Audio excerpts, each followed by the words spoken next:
mancano quelle... Raffaele Padrone, vice segretario nazionale dell'UGL Polizia. Ho due domande, in 2 minuti. La prima, ha sentito?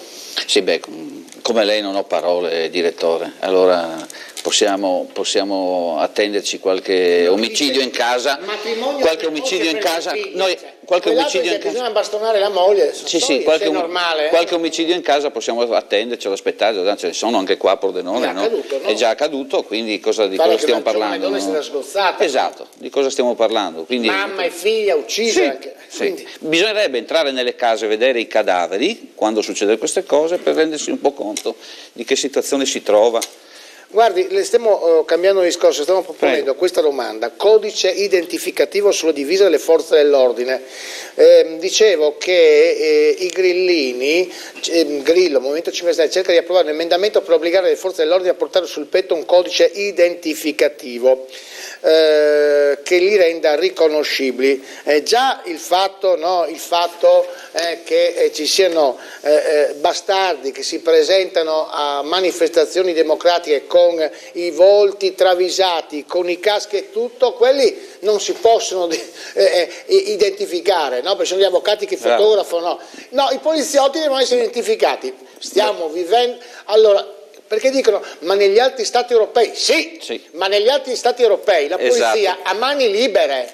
Bravissimo. Se prende a calci in faccia un bandito non va sotto processo, se spara a un delinquente non va sotto processo, se viene insultata la forza di polizia, questa reagisce, anche se è insultata a parole, reagisce. Qui in Italia non esiste. E allora di cosa stiamo parlando? Prego, Padrone. Bravissimo direttore, guardi, lei stasera con questa domanda voleva farmi arrabbiare, ma fortunatamente ha risposto lei a metà della mia risposta. Perché?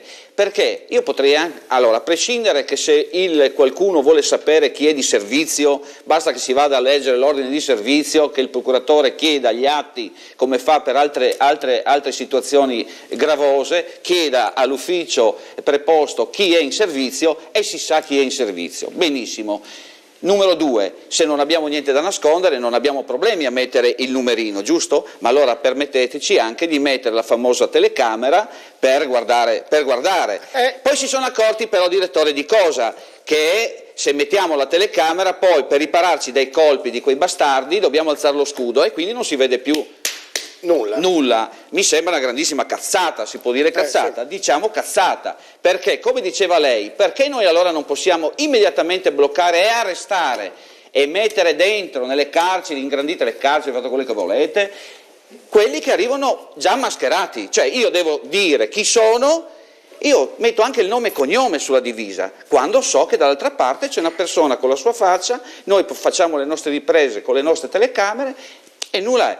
Ma quando io devo identificarmi e tu non ti devi identificare, la cosa non mi sta bene. Senta. Avete visto cosa è successo oggi in Francia? 3 secondi, eliminato. Amen. Senti una cosa, con una battuta, lei ritorna dalle zone calde della Sicilia dove arrivano i clandestini, no? Che chiedono, ma vengono vaccinati? Vengono vaccinati, vengono fatte gli primi accertamenti. No, siccome in Afghanistan la poliomelite è endemica e qui noi ne abbiamo 1000, allora dico, c'è la prevenzione o no? Direttore, la prevenzione sa qual è stata? Quella di fornire, perché ci siamo come sindacati, ci siamo impegnati, abbiamo gridato di darci le maschere, ma non quelle maschere che servivano alla nostra trasmissione di eventuali malattie, ma quelle che le loro malattie potessero intaccare noi. Ci hanno dato le maschere, ci hanno dato i guanti, ci hanno dato le divise idonee per fare questo servizio. Quando arrivano ma lì, in Sicilia vengono vaccinati o no? Assolutamente no. Grazie. La malattia più comune, parlavo con i medici, è la scabbia, ma possono essere anche portatori. Grazie a voi. Grazie ovviamente a Raffaele Padrone. E allora